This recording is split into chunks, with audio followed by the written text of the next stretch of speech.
Welcome to Recalculating Small Business. Like its award-winning book, Recalculating is dedicated to small business in America. Your hosts are Don Mazzella and Dan Perkins. Don Mazzella is the editor-in-chief of the Small Business Digest. Dan Perkins is a registered investment advisor with 43 years' experience in managing money. Dan Perkins here, your co-host, along with Don Mazzella of Recalculating for Small Business.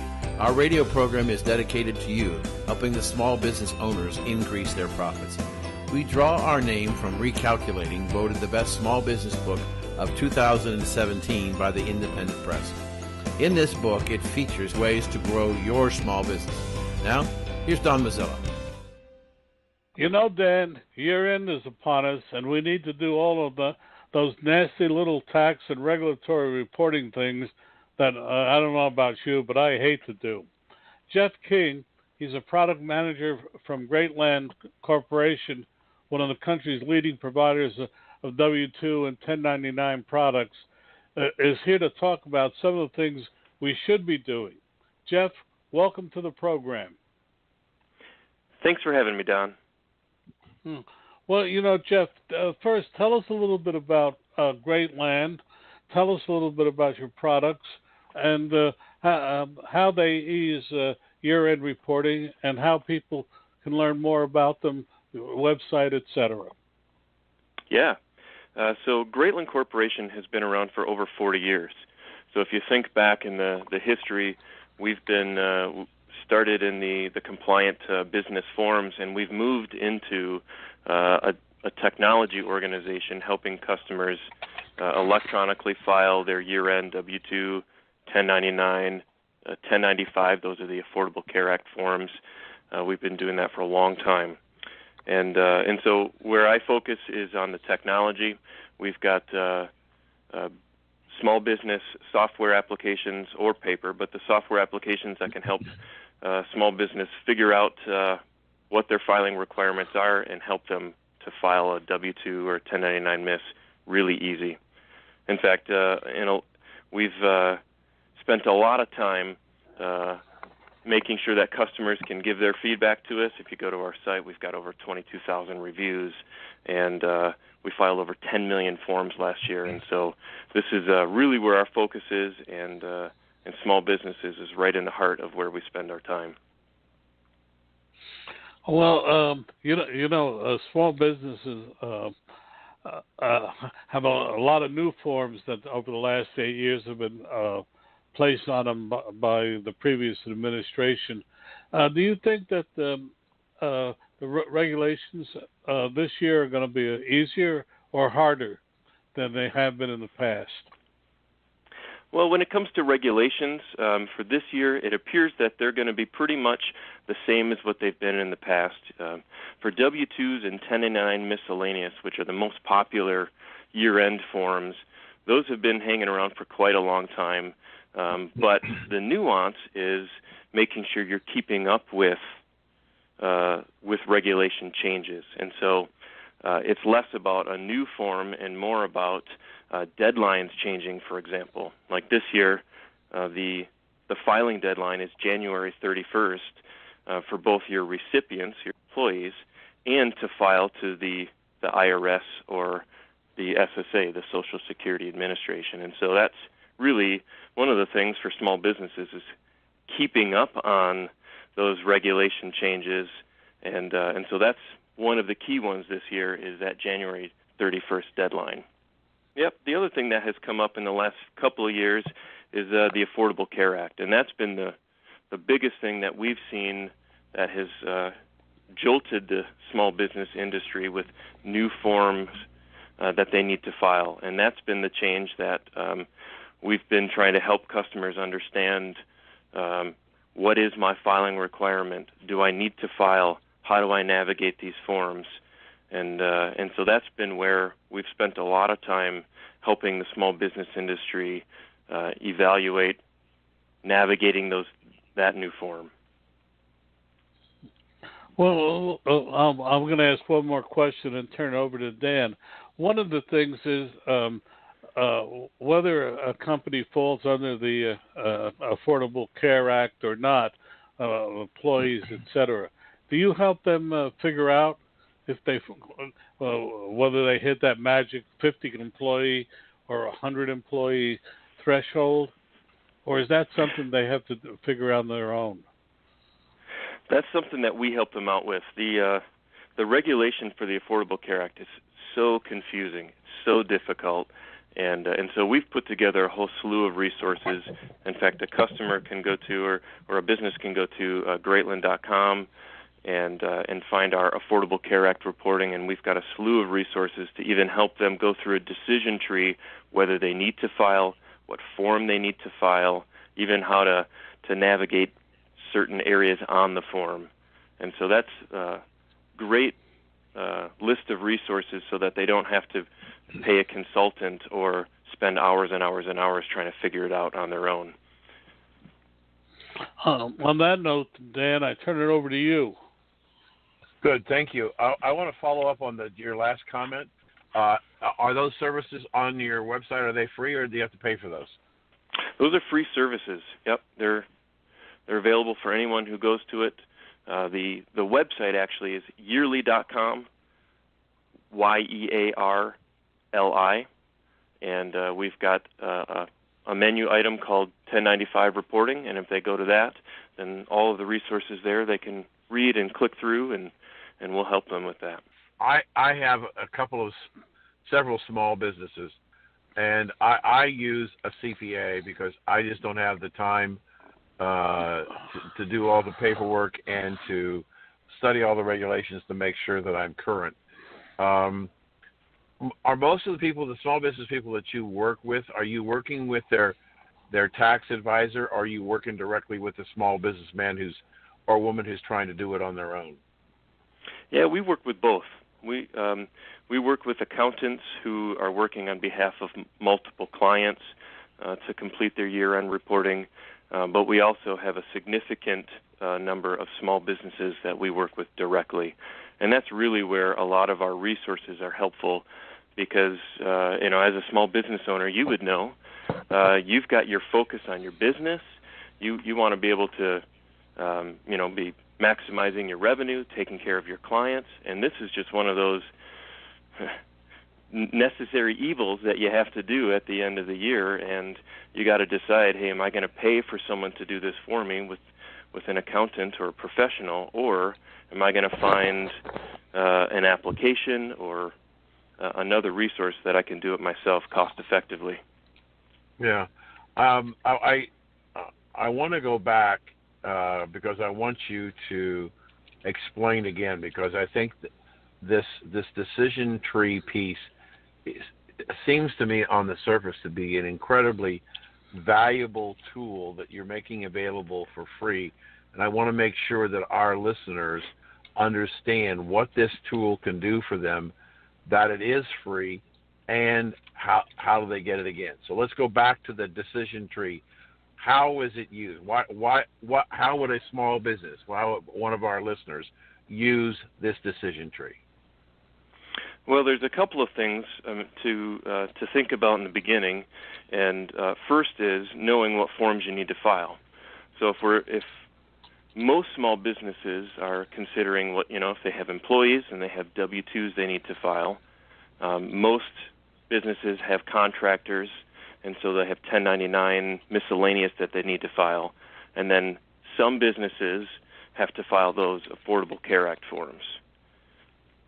And so that's the first problem that we run into is, we'll have businesses calling us saying, hey, what do I need to file at all? And that's the starting point, is knowing which forms to start with. So let me just back up a little bit. Does your service help a small businessman find out if he needs to file?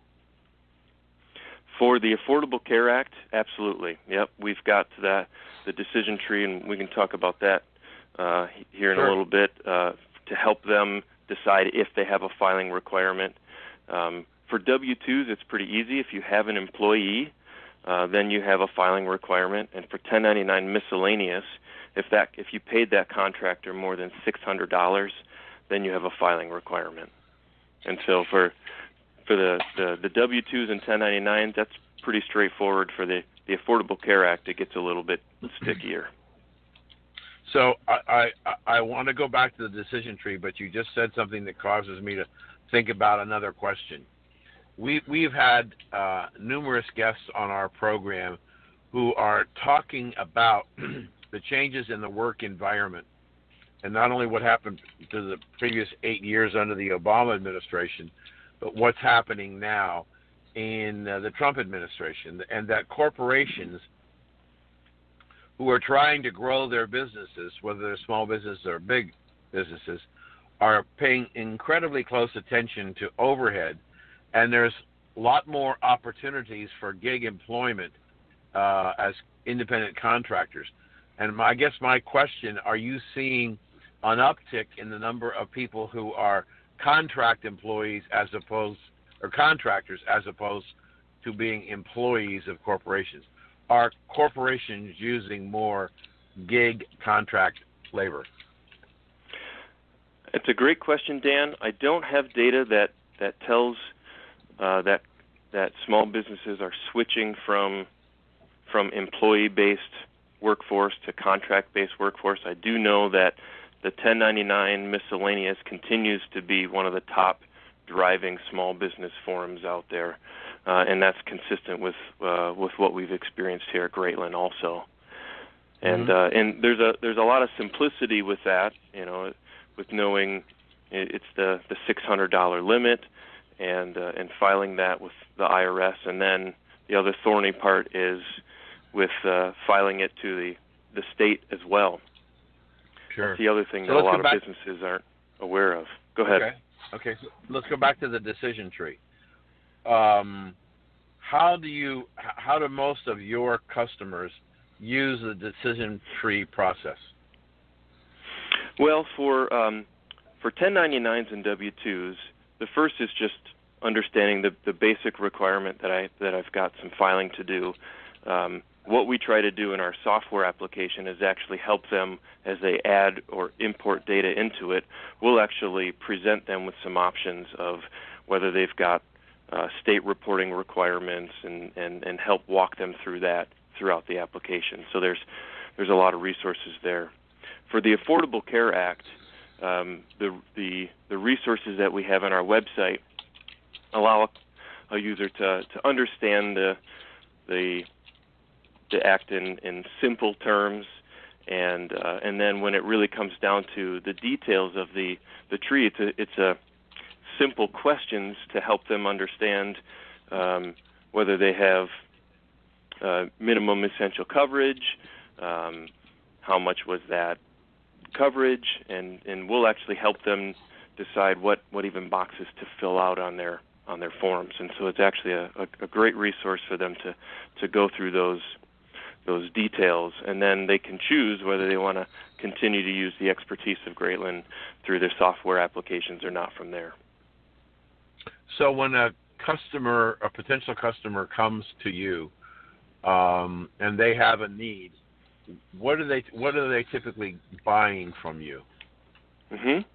Yep. We when they reach out to our organization, we're going to present them with some options on whether they're looking for technology or whether they have a software application already and they're seeking just the compliant paper documents. When they get to the technology, we're going to help them with whether they're looking for a web-based tool or an install-based tool. And then on the website, it's going to be, how do we get your data in? Your data is housed in some accounting application that you already have today, and so let's find out how you want to get your data in, whether you want to key it in or whether you want to import it.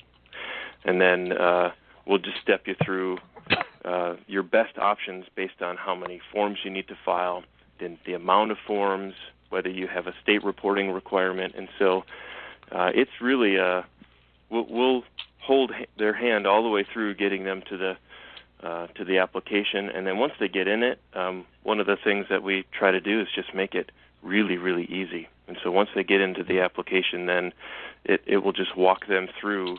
And oftentimes I'll hear someone say, "Is that it?" And then it can be done. Dan Perkins here from Recalculating.biz with your small business tip of the day. Have you ever worked really hard to land an order only to find out that you lost it? There are times where we really want an order from a prospective client, and then you find out after all your hard work, the order went to a competitor.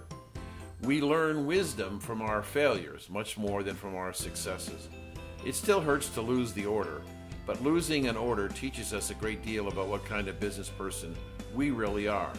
So here's your Recalculating.biz small business tip of the day. When you find out that you lost the order, don't send an email. Send a letter to the head of the business unit that placed the order. Tell that person that you are disappointed that you didn't get the order, but that you'll work even harder to get the next one. Ask him to tell you what you can do so the next time the order's in play, you can win it. This has been Dan Perkins with your Recalculating.biz small business tip of the day. Welcome back to Recalculating, the program dedicated to American small business. Now it's time to bring together our two experts, Dan Perkins and Don Mazzella, as they discuss things that are happening now that are affecting your business success. Yeah. Do you find that people are gravitating one way or the other in terms of online service versus install on their computers? Yeah.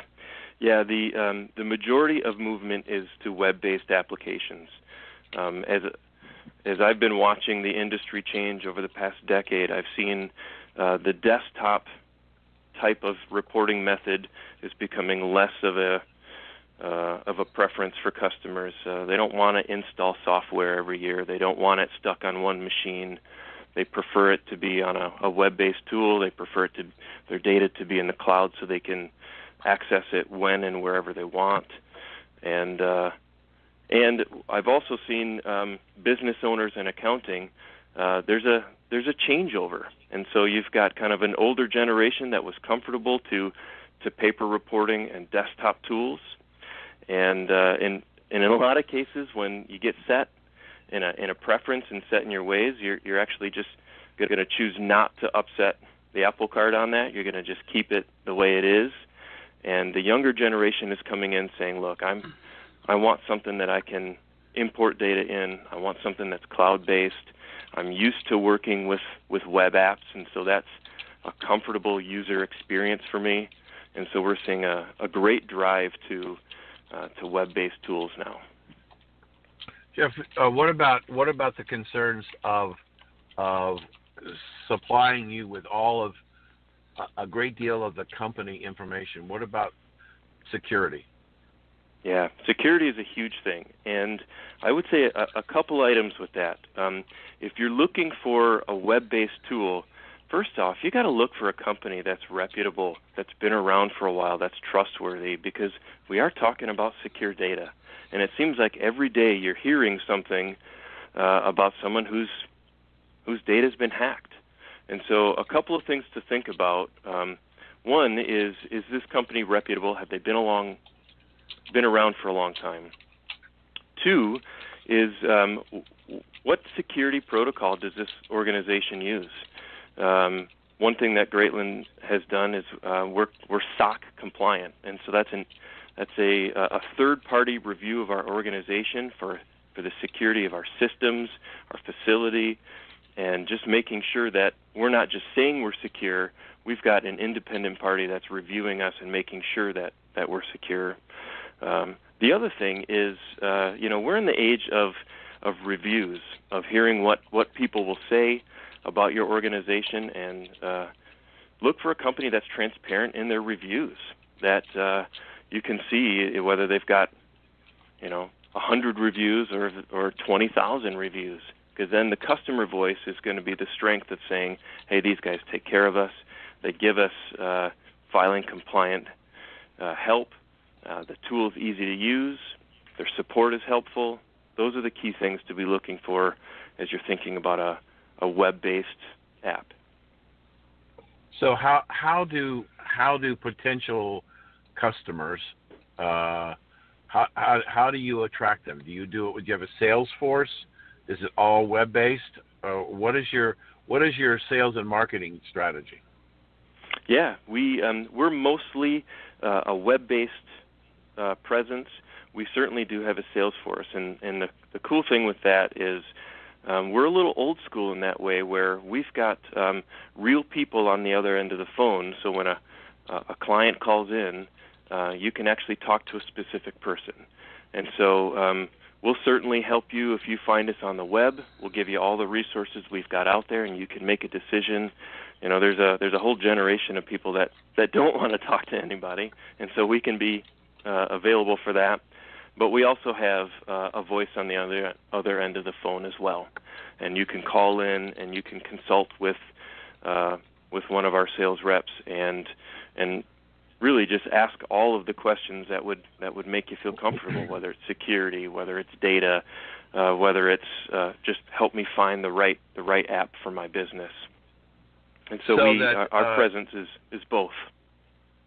But you don't have a field sales force where there's people out knocking on doors?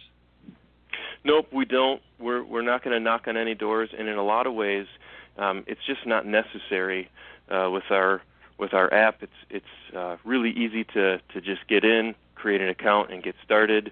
If we need more support-based tools, we can do a screen share. I don't know if you've ever done one of those before, where you share your screen, and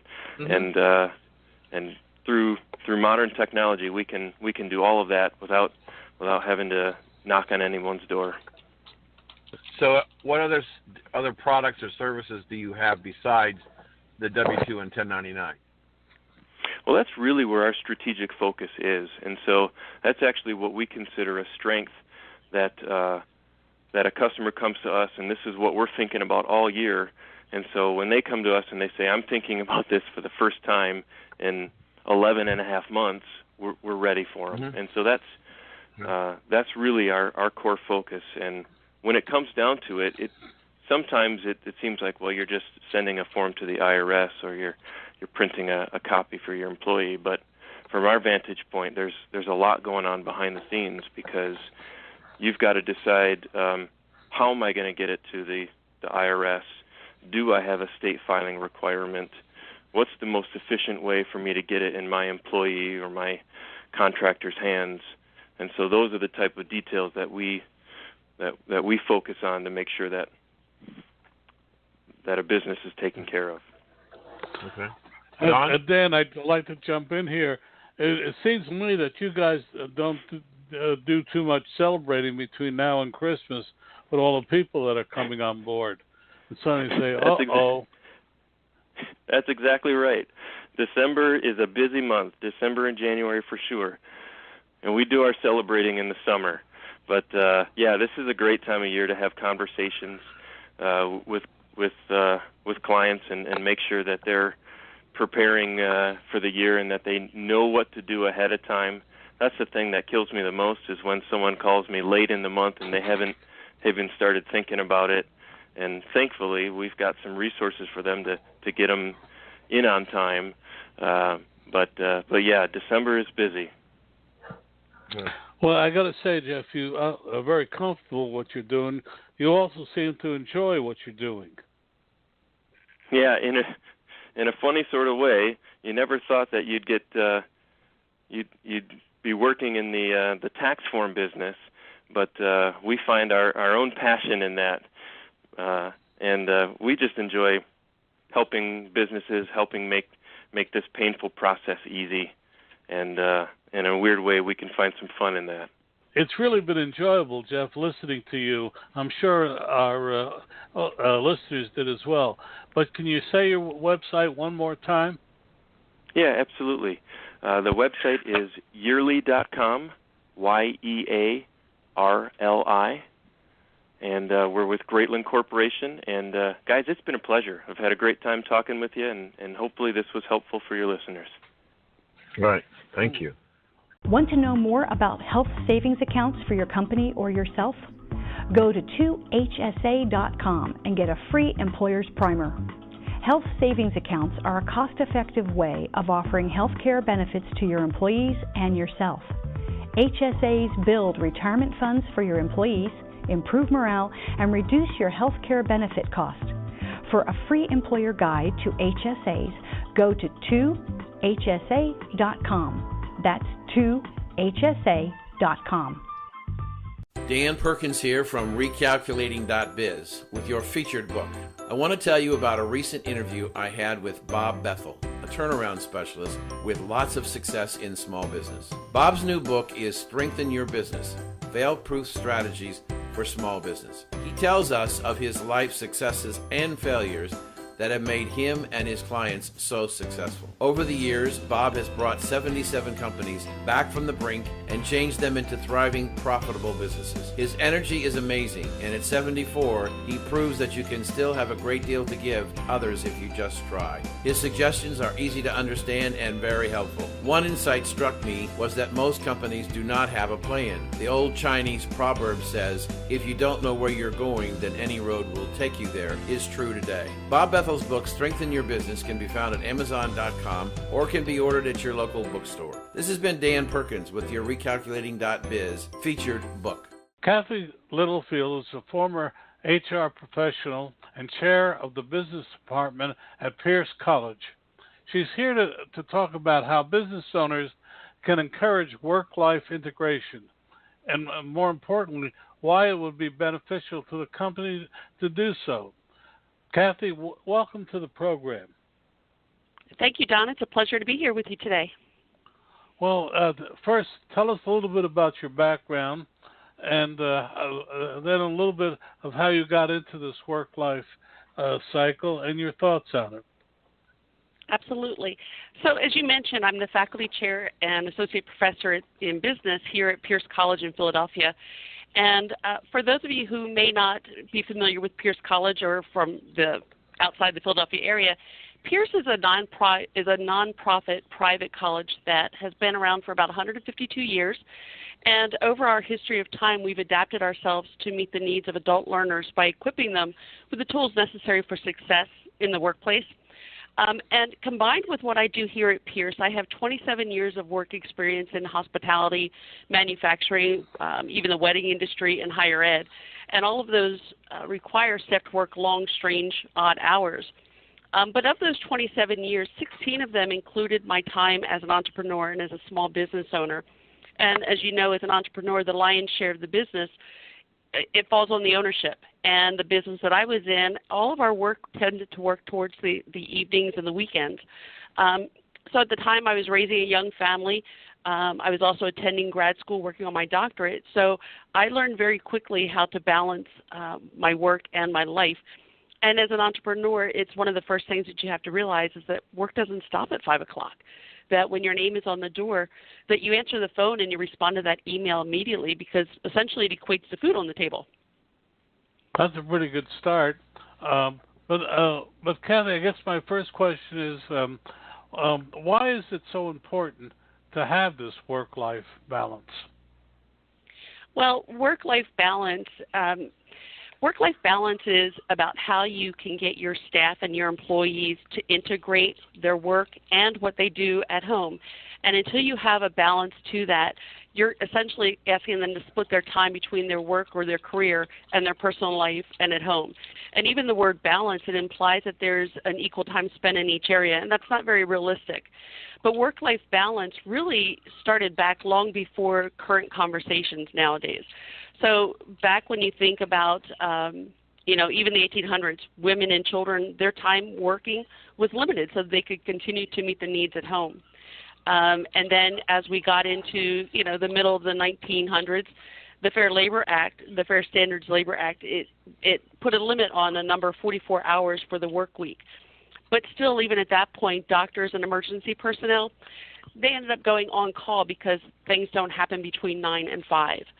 As the glass ceiling came about and it started to crack in the 1980s, that's when really the notion of work-life balance took effect.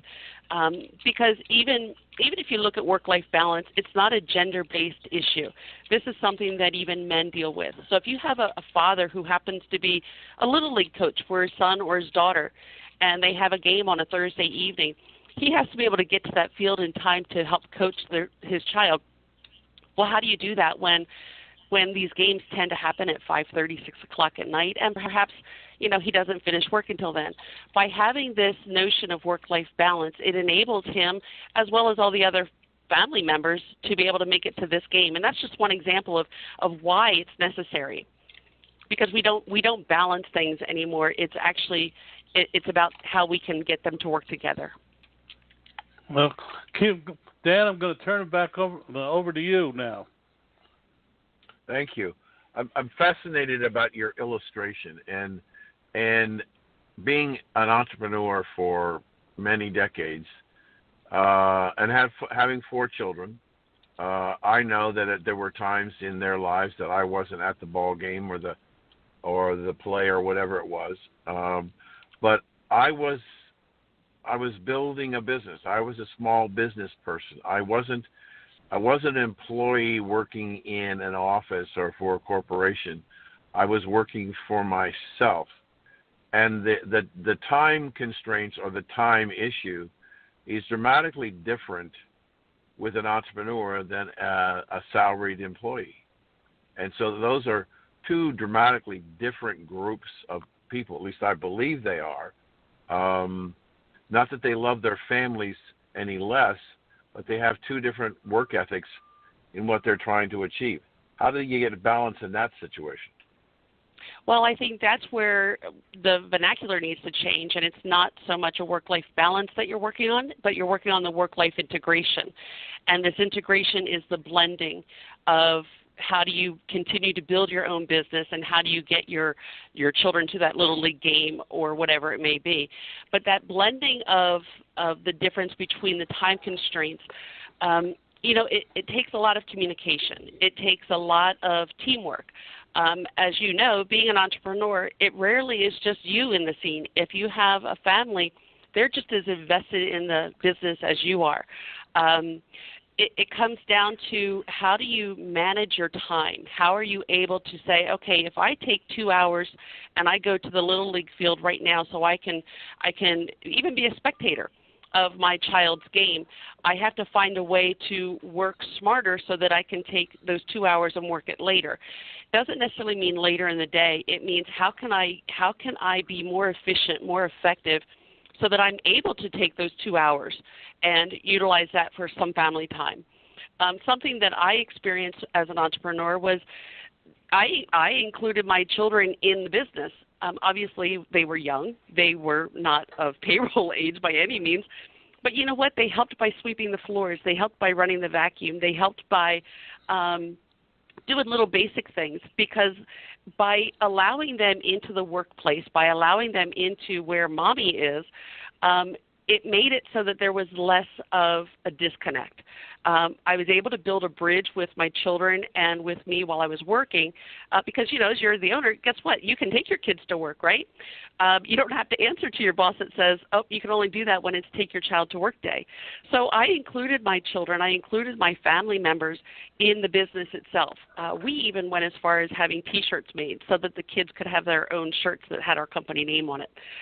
When I think back to it now, and now that my kids are teenagers, some of our cutest family pictures are from when they were helping us. And they would just smile from ear to ear because they were in my back pocket. And I think by taking the approach as an entrepreneur of how can you make this work, you make it work by inclusion. You include those around you, and even your employees that work for you. Get to know their families. Get to know their children. Have events where you can bring them all together, because then they're going to understand why their parent can't always be home. Because the children can then make a connection as to, well, you're not here, but I know who you're with. And, hey, I remember when we did such and such together. And it's a great way to help bridge that gap, because you want to have a bridge there. You don't want to have 2 silos working in separation. So how does I can understand how an entrepreneur could do those kinds of things, and having some memories of working in an office with 150 people staff and marketing budgets of tens of millions of dollars. Does corporate America understand this need, and do they support it? Corporate America has to support it. And whether it's formally supported or it's a shift that's happening, it's being supported very strongly by an organization called Society for Human Resource Management. It's known as SHRM.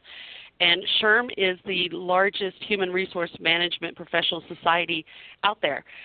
There's over 280,000 members in over 160 countries. And SHRM is the lifeline between human resource managers and corporate America and executives. So essentially what SHRM does is it allows a human resource manager, who would be the department who implements different activities, different policies. It connects the C-suite with the person who is the most baseline level hourly employee, and it allows the executives essentially to realize that, hey, you know what, we do need to do this. By having SHRM support this, what it does is it enables human resource managers to propose ideas of contests, perhaps celebrating time off. If you encourage your employees to take their vacation and that time off is no longer taboo, you're encouraging your employees to celebrate their time off. Have competitions where they bring in photographs from their vacations. And even in the day of a staycation, maybe people are not traveling far, you can still photograph that and have fun with it. So by embracing ways of engaging employees when they are not at work, it allows them, again, to draw that connection to, hey, you're not here. We're going to cover you while you're on vacation. We don't expect you to check email. We don't expect you to be doing work while you're on vacation, but we want you to come back and be energized so that now when your colleague needs to go on vacation, you can help support their absence. But you do this by having a conversation, having a dialogue of, hey, what did you do while you were away? And by doing that, it helps bridge that gap. Do you find, though, going back to my question, do you find broad acceptance to this idea in corporate America, or is there still a lot of reluctance? I think there's acceptance. I think the term broad is difficult to define in this context. What makes it acceptable is when you have broad-reaching buy-in from the leadership, from the executive leadership. When they can model this work-life integration, it's going to filter down through the entire organization, and that's going to be what generates the acceptance. When you have buy-in from the executive leadership all the way down, it's going to become a way of life. It's not even so much a term that's used anymore. It's the way that the culture of the organization is shifted. I do believe that organizational cultures are shifting because they have to. When you are going for employee satisfaction, when you are striving for that ultimate customer, you have to have an employee base that is happy. You have to have an employee base that is engaged and vested in your organization. So by having work-life balance modeled by your executive leadership, that's giving you that cross-organizational buy-in. That is what's taking over in corporate America. But like I said, it's difficult to define, is it broad-reaching yet? I think it's probably more broad-reaching than we know because organizations are succeeding. Those that are not succeeding have disgruntled employees, and it makes it difficult. That's a very interesting point. I think in terms of the psychological environment under an economy that did very poorly over the last 8 years, and a lot of people were worried about their jobs, and I'm sure that pressure of worrying about whether they were going to have a job weighed on them when they were going to work.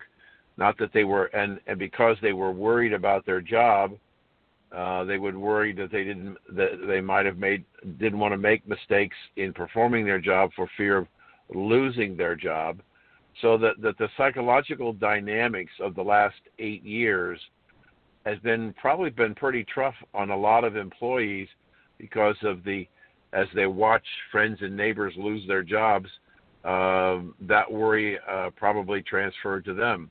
Now that the psychology has changed, is it possible that more corporations who were in a survival mode for some part of the last 8 years, seeing their businesses starting to grow again, would be more receptive to your concepts?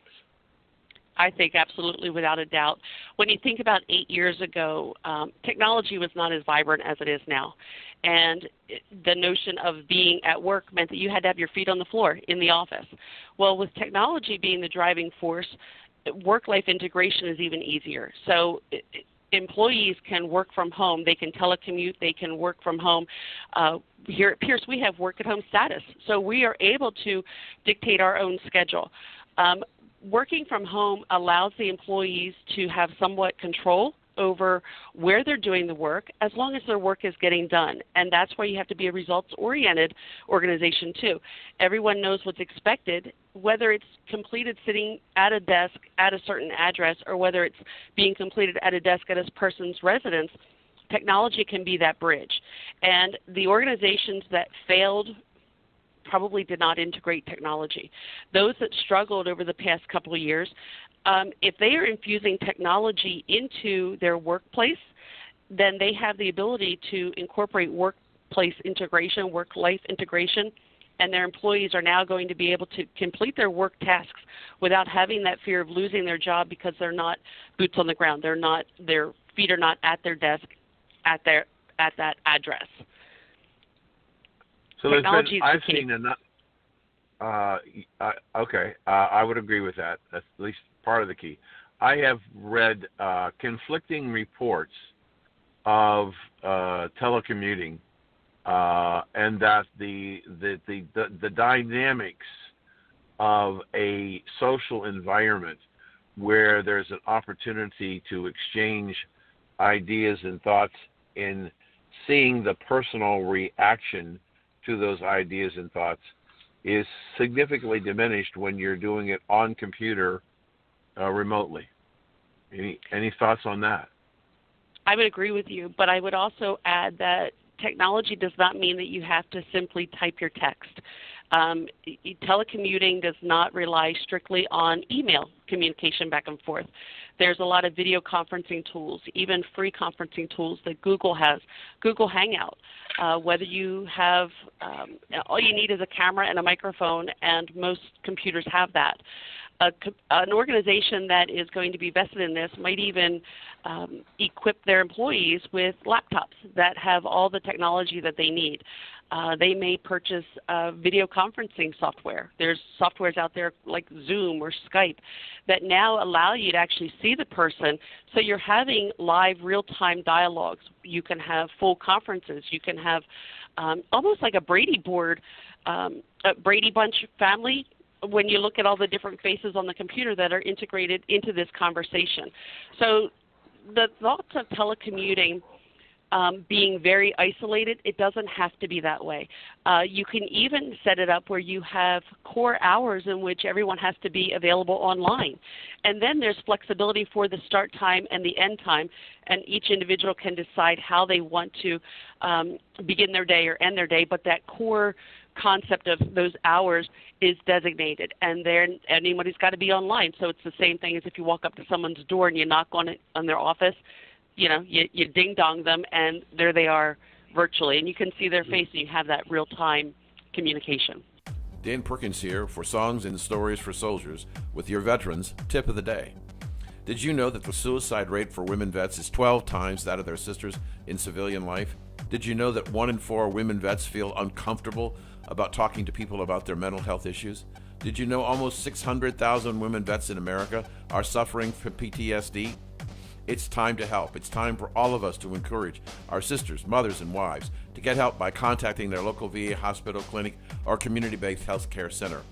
So if you know a woman vet that is suffering, go to va.gov and find their nearest VA facility. This has been Dan Perkins of Songs and Stories for Soldiers.us with your Veterans Tip of the Day. Welcome back to Recalculating, the program dedicated to American small business. Now it's time to bring together our two experts, Dan Perkins and Don Mazzella, as they discuss things that are happening now that are affecting your business success. Dan, can I jump in here Sure. and ask a question? It's interesting. I've been listening to you. Yeah. The trouble lately is our guests are so good. I'm just listening rather than talking, and that's a compliment to you.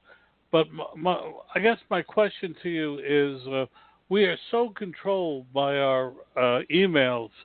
I think I saw a study that emails take an average of 3.2 hours a day, in most jobs in America today, non-manufacturing jobs.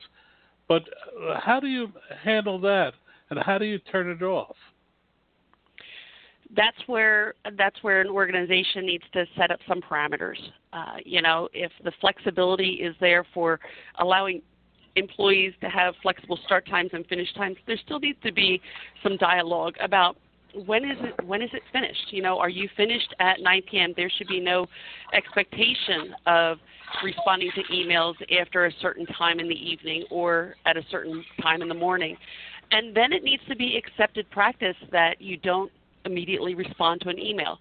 When it comes time to dealing with clients or customers, again, let them know what the expectation is going to be. That if you email my organization at 10 p.m., emails are going to be responded to in a timely way, but it's not necessarily immediate.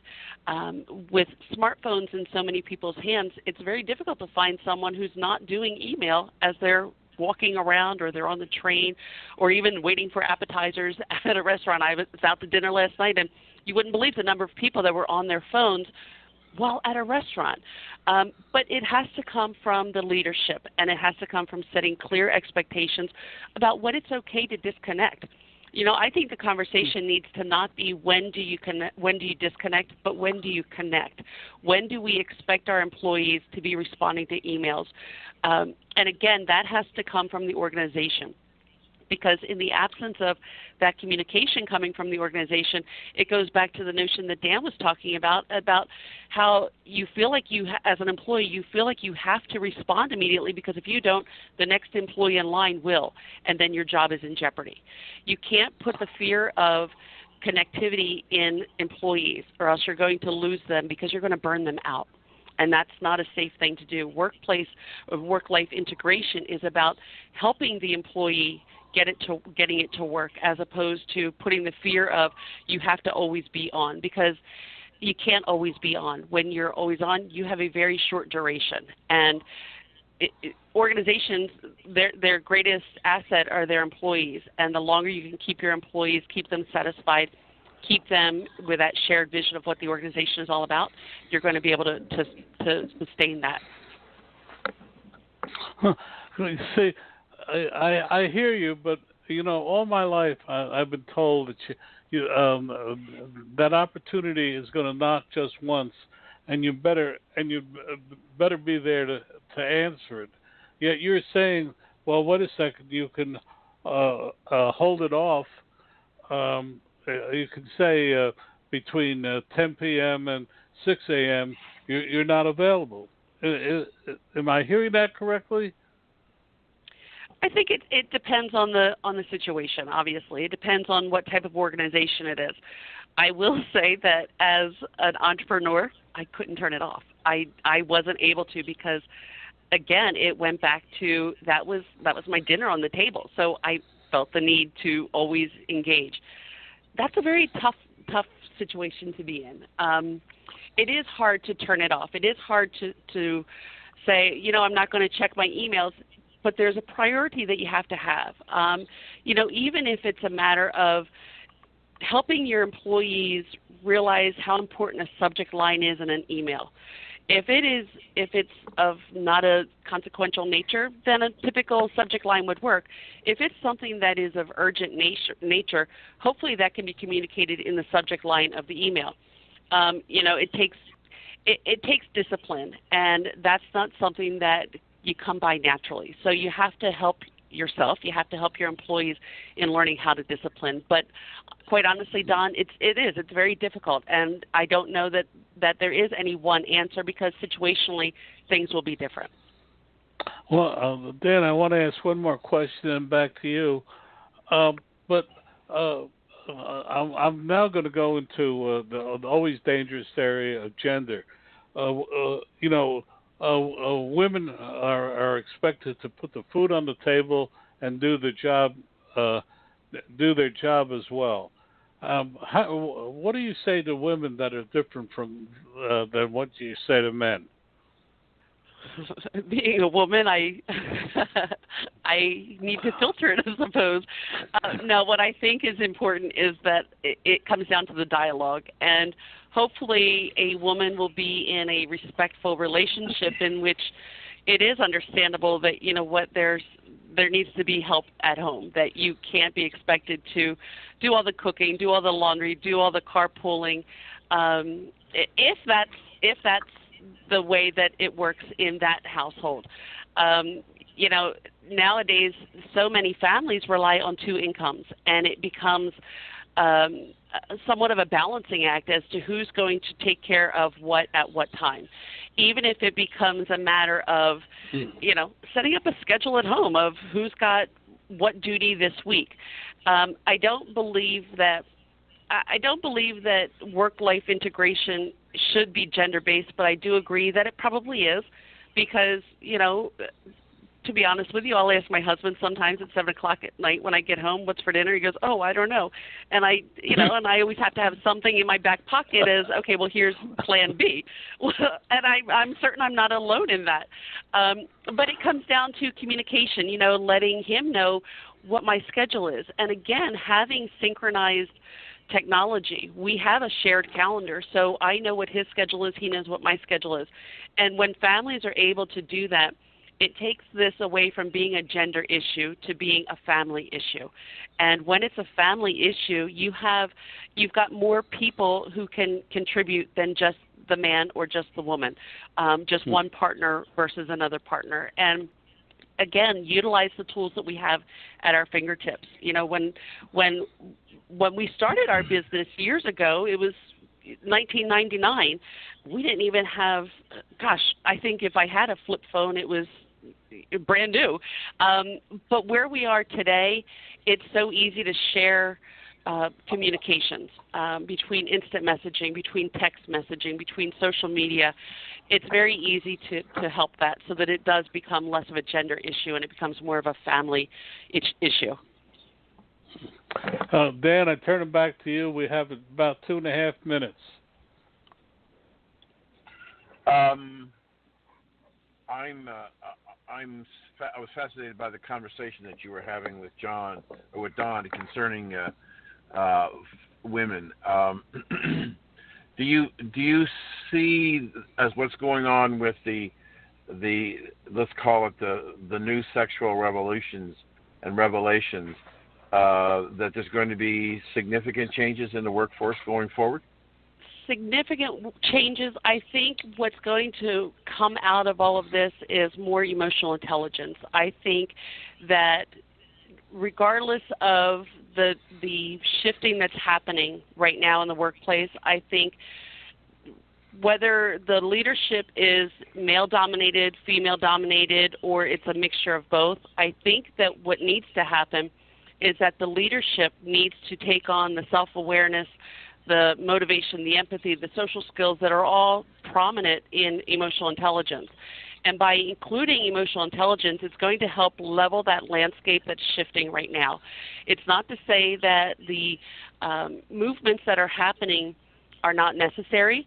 I think that it's a way of every organization can now take a different stand or a more purposeful stand in making their organization more meaningful for all genders.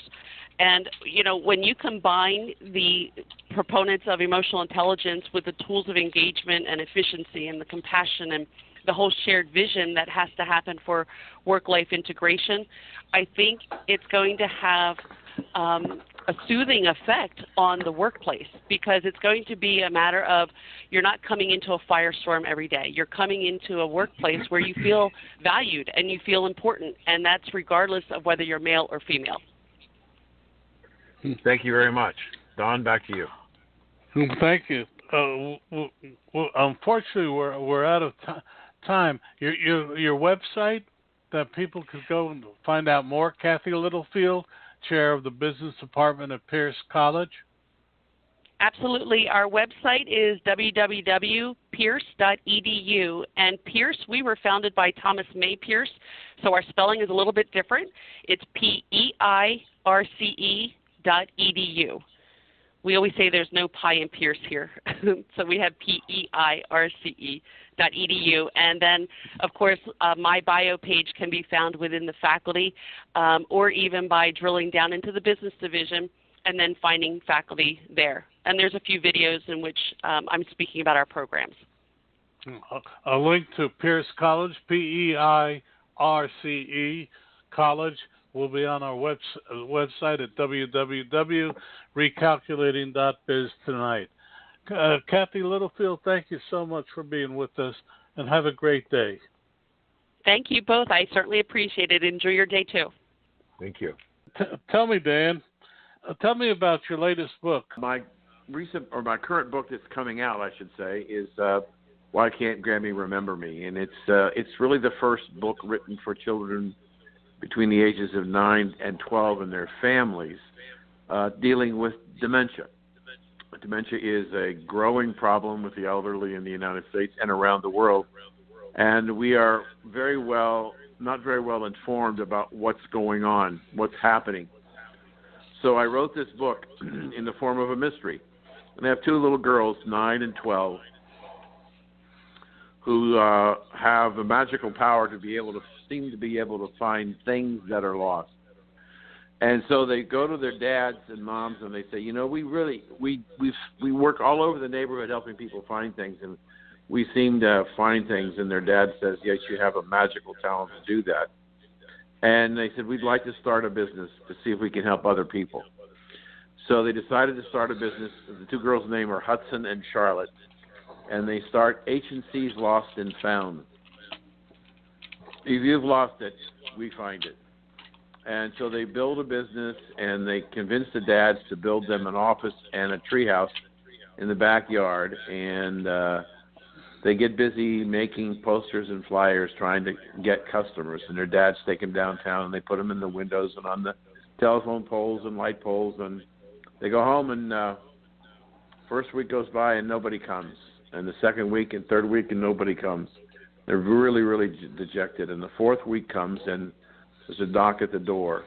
And they walk over and open the door, and there's a young man standing there with one of their flyers in his hands. And he says to them, my dad says the reason why my Grammy can't remember me is because she's lost her memory. And your flyer says you find things that are lost. Can you find my Grammy's memory? Well, they don't know anything about memory. So they take his name and they go see their dads to see what can happen. And the story evolves into how they learn about what dementia is and what's going on in the body when somebody has dementia. And then they decide, while they can't find their customer's memory, they can help him build the tools to retain her in his memory. And so at the end of the book, there are about 10 to 12, 13 things that families can do together to work on to preserve the memory of Grandma and Grandpa so the generations can know who these people were. And that's the story. What a great book. When will it be available, and how can people get it? Well, it'll be available on Amazon.com. A lot of people who have read it, who've had moms and dads that have been stricken with Alzheimer's or dementia, tell me that they really now begin to understand what's happening in Grandma's brain. And we took a different approach. Rather than do the typical brain cross-section, I work with the artist, and we design highways in the brain. And there's a brain of one of the little girls and the brain of Grammy. They both have highways, roads, but the girl's brain, everything is green and go. Grammy's brain is full of no left turns, do not enter, stop, no right turns. So all of the messages that need to come from our brain get screwed up, and we can't function. Great illustrations, though. Wonderful illustrations. Well, say goodbye, Dan. All right. Time for us to go. Thank you for joining us. And by the way, if you didn't hear all of today's show, you can go to recalculating.biz, and you can pick up this show and past shows to expand your knowledge as becoming more successful entrepreneurs. Thank you for joining us, and we'll talk to you next week. Thank you for joining us on Recalculating. We hope the information you received on today's episode was helpful to you in starting and growing your business. Please go to our website, recalculating.biz, to contact us, to listen to past shows, and see special offers. Until next time, remember, if you grow, we grow. Join us next week for more helpful ideas to make your business a great success. Recalculating, a program designed to help you be successful.